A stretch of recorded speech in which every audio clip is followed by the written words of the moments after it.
ایک بہت بڑی بریکنگ سٹوری، اصل سائفر سامنے آ چکا ہے اور پوری دنیا میں گھوم رہا ہے۔ عالمی ذرائع ابلاغ اور قومی ذرائع ابلاغ میں ہر طرف ایک ہی کاپی گھوم رہی ہے، 3 پیج کا وہ والا سائفر جو کہ اصلی سائفر کاپی تھی۔ اور اس سائفر کے نتیجے میں پاکستان میں منتخب حکومت کا تختہ الٹا گیا، اور اس کے باوجود کہ عمران خان شور مچاتے رہے اور کہتے رہے اس وقت کے جنرل باجوہ کو، فوجی قیادت کو، نیشنل سیکورٹی کمیٹی کے اجلاسوں میں یہ کہتے رہے اور ان کو بتاتے رہے کہ ایسا مت کریں، بیرونی دباؤ پہ حکومت کا تختہ مت الٹیں اور یہ طریقہ درست نہیں ہے۔ اگر آپ یہ چاہتے ہیں کہ میری حکومت ختم ہو تو جب ڈپٹی اسپیکر قاسم سوری صاحب نے رولنگ دے کر کہ یہ تحریک عدم اعتماد جو پیش کی گئی ہے یہ بیرونی مداخلت کے نتیجے میں ہے اور یہ درست نہیں اور یہ آئین کے آرٹیکل 5 کی صریحاً خلاف ورزی ہے، اور انہوں نے یہ رد کر دی تھی، اور عمران خان نے قومی اسمبلی توڑ کر انتخابات میں جانے کا فیصلہ کر لیا تھا کہ الیکشن کرواتے ہیں اور اس کے بعد دیکھتے ہیں، لیکن آپ تحریک عدم اعتماد بیرونی دباؤ کے نتیجے میں پیش مت کریں اور حکومت کا تختہ مت الٹیں، ہمت کریں۔ لیکن اس وقت کسی نے نہیں سنا اور سب کے سب بزدلوں کی طرح دوڑ گئے۔ اس کے بعد پھر جنرل باجوہ جو ہے وہ جلسے جلوسوں میں بھی، یعنی کہ جلسے جلوسوں سے مراد ہے فوجی تقریب میں، انہوں نے جس میں سول اور ملٹری کے سب لوگ موجود تھے، وہاں پہ انہوں نے جھوٹ بولا کہ یہ سائفر کی کہانی گھڑی گئی ہے، اور مریم صاحبہ نے جلسوں میں کہا کہ یہ سائفر ایک جھوٹا پروپیگنڈا ہے۔ یہ سب کچھ کہا گیا، لیکن اس کے بعد پھر یہ ہوا کہ عمران خان کو سزا سنا دی گئی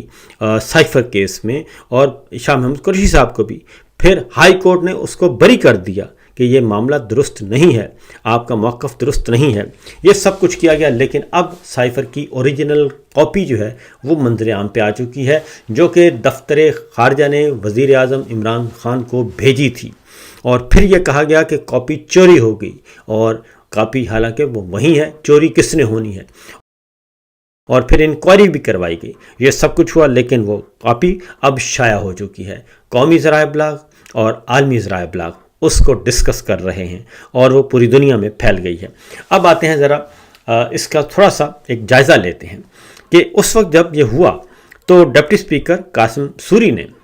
اس کو مسترد کر دیا، تحریک عدم اعتماد کو، لیکن پھر سپریم کورٹ آف پاکستان کے دروازے کھلوائے گئے، ہائی کورٹ کے دروازے کھلوائے گئے رات کے وقت، اور پھر ججز پہ دباؤ ڈالا گیا، اور ججز پہ دباؤ ڈال کر یہ کہا گیا کہ deputy speaker Qasim Khan sorry کی جو رولنگ ہے وہ درست نہیں ہے۔ پھر سپریم کورٹ میں یہ بھی کہا کہ آپ الیکشن کی طرف جا رہے ہیں، الیکشن اناؤنس ہو چکے ہیں تو آپ الیکشن کروا لیں، لیکن جنرل باجوہ صاحب کو یہ خطرہ تھا، اور اس وقت کی فوجی قیادت کو یہ خطرہ تھا کہ جناب اس میں تو ہم پھنس جائیں گے، اور یہ اگر الیکشن ہو گئے اور عمران خان جیت گیا تو یہ تو ہمارے گریبان تک معاملہ پہنچے گا۔ یہ اس وقت جنرل ندیم انجم کو بھی یہی مسئلہ تھا اور جنرل باجوہ کو بھی یہی مسئلہ تھا، کیونکہ اگر اس کی انویسٹیگیشن ہوتی تو یہ پکڑے جاتے، جنرل باجوہ تو پکے پکڑے جاتے، لہٰذا اس کی انکوائری ہی نہیں ہونے دی گئی۔ اور الٹا یہ کیا گیا کہ سپریم کورٹ سے یہ فیصلہ لیا گیا کہ یہ رولنگ جو ہے وہ غیر آئینی تھی ڈپٹی اسپیکر قاسم سوری کی، لہٰذا دوبارہ اجلاس بلایا جائے، دوبارہ وہیں سے سلسلہ شروع کیا جائے تحریک عدم اعتماد کا جہاں پہ ختم ہوا تھا، اور پھر 2 دن کے اندر اس پہ فیصلہ کیا جائے۔ یہ پھر حکم صادر ہو گیا، اور یہاں تک کہہ دیا گیا کہ جناب جسٹس مندوخیل نے تو یہاں تک لکھ دیا، شاید مندوخیل ہی تھے، انہوں نے تو یہاں تک لکھ دیا کہ صدر علوی کے خلاف اور قاسم خان سوری کے خلاف باقاعدہ طور پہ یہ کارروائی چلائی جائے، مقدمہ درج کیا جائے، اور یہ بھی ہوا۔ اور پھر قاسم خان سوری کو اسی لیے آج تک ان کو تلاش کیا جا رہا ہے، اور ان کو اپروچ کرنے کی کوشش کی گئی کہ جی یہ صرف وہ اتنا کہہ دیں کہ یہ جو رولنگ دی تھی یہ عمران خان کے کہنے پر دی تھی میں نے، بس اتنا سٹیٹمنٹ دے دیں۔ قاضی فائز عیسیٰ بھی ان کے ساتھ انڈائریکٹلی رابطہ کرنے کی کوشش کرتے رہے، اور نونیے بھی کرتے رہے، اور ملٹری لیڈرشپ کے لوگ بھی کرتے رہے، لیکن انہوں نے بھی انکار کر دیا۔ اب آ گیا ہے اوریجنل پیپر، اور اس میں ایک ایک لفظ لکھا ہوا ہے ہو بہو، اور صرف کاپی نہیں ہے بلکہ اوریجنل، اور اس کا ہر چیز روز روشن کی طرح عیاں ہو گئی ہے۔ تو اب پوچھنا یہ چاہیے ان سے کہ جناب اب آگے بڑھیں، اور آگے بڑھ کر کیونکہ اگر واقعتاً فوج میں کوئی احتساب کا عمل ہے، کوئی محاسبے کا قانون ہے، کلچر ہے، تو پھر تو جنرل باجوہ کے خلاف اور جو اس میں ملوث ہے ان کے خلاف کورٹ مارشل ہونا چاہیے اور فوجی عدالت میں مقدمہ چلنا چاہیے، ان کی پینشن مراعات بند ہونی چاہیے، ان کے عہدے ان سے واپس لینے چاہیے، یہ سب کچھ ہونا چاہیے کیونکہ دودھ کا دودھ اور پانی کا پانی ہو سکے۔ اور اس کے بعد پھر نیشنل سیکورٹی کمیٹی کی میٹنگ ہوتی ہے، اس میں اس کو ایڈمٹ کیا جاتا ہے۔ پھر national security committee regime change operation کے بعد شہباز شریف صاحب کی قیادت میں ہوتی ہے، امپروٹر سرکار، تب بھی اس کو ایڈمٹ کیا جاتا ہے اور اس کی نفی نہیں کی جاتی۔ پھر ڈاکٹر اسد مجید پہ پریشر ڈالا جاتا ہے کہ تم انٹرویو میں جاؤ، ٹی وی پہ چینل پہ جا کے کہو یہ صحیح نہیں ہے، وہ انکار کر دیتے ہیں۔ اور پھر مریم صاحبہ ان کو دھمکیاں دیتی ہیں اور ان کو دھمکیاں لگاتی ہیں باقاعدہ طور پہ جلسے جلوسوں میں۔ تو یہاں تک یہ کہا گیا، لیکن ٹھیک 4 سال اور 3 مہینوں کے بعد، بلکہ 2 مہینوں کے بعد، 4 سال 2 مہینوں کے بعد وہ حقیقت عیاں ہو گئی اور سائفر سچ نکلا۔ تو اسی لیے معاملہ یہی ہے کہ یہ رجیم چینج آپریشن امریکہ کی خواہش پر کیا گیا، امریکی حکم پر کیا گیا، لیکن سوال یہ ہے کہ امریکہ کو کس نے غلط معلومات دیں۔ تو بہرحال اسی رجیم چینج آپریشن میں ہمارے دوست، ہمارے بھائی شہید ارشد شریف کو بھی کینیا میں قتل کر دیا گیا، ان کو بھی مارا گیا۔ تو یہ معاملات جو ہیں یہ اتنے آسان نہیں ہیں۔ تو اب ذرا فیلڈ مارشل ہمت کریں اور جنرل باجوہ کا ٹرائل کریں اور دنیا کو بتائیں اور قوم کو بتائیں کہ جناب ہم خود مختار ملک ہیں، اگر وہ واقعتاً یہ سمجھتے ہیں کہ واقعی پاکستان ایک خود مختار ملک ہے۔ اگر نہیں سمجھتے تو یہ ان کی مرضی ہے۔ آگے بڑھتے ہیں جی، دوسرا معاملہ، کیونکہ عمران خان سے تو انہوں نے تعلق توڑ کے اور ان کی حکومت کا تختہ الٹ کے پھر امپورٹڈ سرکار اور پھر کاکڑ سرکار، اب آتے ہیں اس وقت کرنٹ سچویشن کی طرف۔ 28ویں غیر آئینی ترمیم، اس میں 3 کروڑ ووٹر جو ہیں ان کو ووٹنگ لسٹ سے نکالنے کی کوشش کی جا رہی ہے،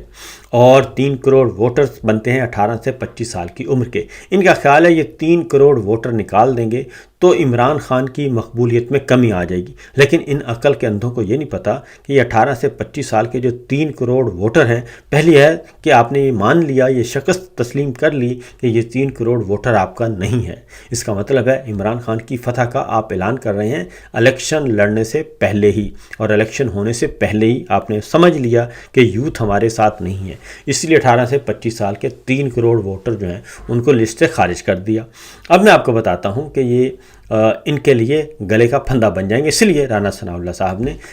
جب یہ ساری تنقید ہوئی تو اگلے ہی پروگرام میں ایک دن انہوں نے اس کو ایڈمٹ کیا، اگلے ہی دن انہوں نے یو ٹرن لیا اور پتلی گلی سے نکل دیے کہ نہیں یہ تو ایک رائے ہے، یہ کون سا ابھی ڈسکس ہوا ہے، یہ تو صرف ایک ذاتی رائے ہو سکتی ہے کسی کی۔ لیکن انہوں نے پوچھا کہ یہ کس کی ذاتی رائے ہے، شہزاد اقبال نے پوچھا کہ کس کی ذاتی رائے ہے، تو اس پہ انہوں نے کہا ہو سکتی ہے کسی کی ذاتی رائے، یعنی کہ سارا ملبہ جو ہے وہ ڈال رہے ہیں جناب ملٹری لیڈرشپ پہ کہ جی ادھر سے آیا ہے، ان کی خواہش ہے۔ اب ایک اور بات بتا دوں کہ ہم یہ بات نہ کہتے، لیکن ایک اور بات ہی ہے کہ جو نون لیگ اور مریم صاحبہ کے ساتھ جڑے ہوئے ڈیجیٹل اور سوشل میڈیا اکاؤنٹ ہیں، اور جو ڈیجیٹل میڈیا پہ، فیس بک پہ اور یوٹیوب پہ جو کام کرتے ہیں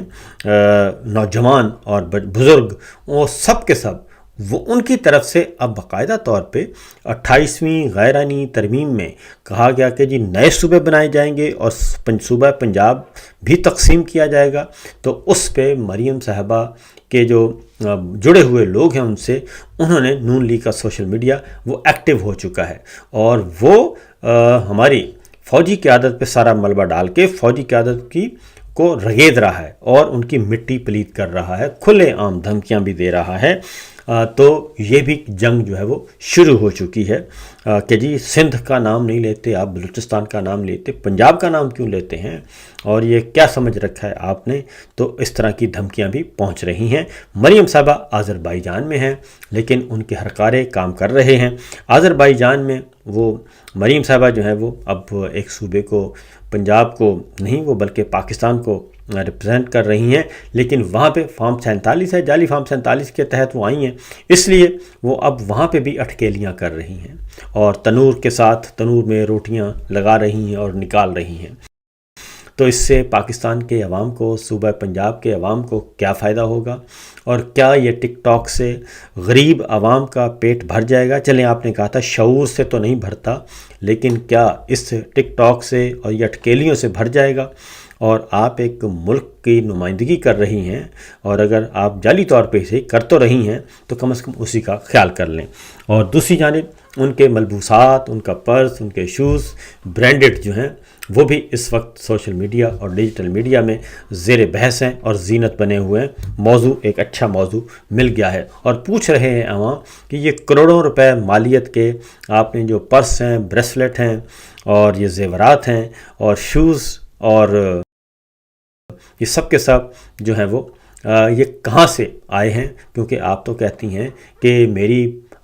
بیرون ملک، کیا اندرون ملک بھی کوئی جائیداد نہیں، تنخواہ آپ نہیں لیتی، اور جو بقول آپ کے کہ آپ تنخواہ بھی نہیں لیتی، تو پھر یہ سارے کے سارے خرچے ورچے کہاں سے آ رہے ہیں؟ کاروبار آپ کا نہیں ہے۔ تو یہ بھی ہے، لیکن ایک اور بات بھی ہے کہ یہ وہاں پہ اچھے لگتے ہیں جہاں خوشحالی ہو۔ صوبہ پنجاب جو ہے وہ بیچارے غریب جو ہیں، ریڑھی بان ہیں، مزدور ہیں، رکشے والے ہیں، وہ سارے کے سارے بیچارے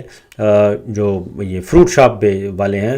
سبزی فروش ہیں، یہ سب کے سب بیچارے حال و بے حال ہیں، اور آپ کروڑوں روپے مالیت کا کے جو ہیں ملبوسات اور دیگر لوازمات کر کے تو آپ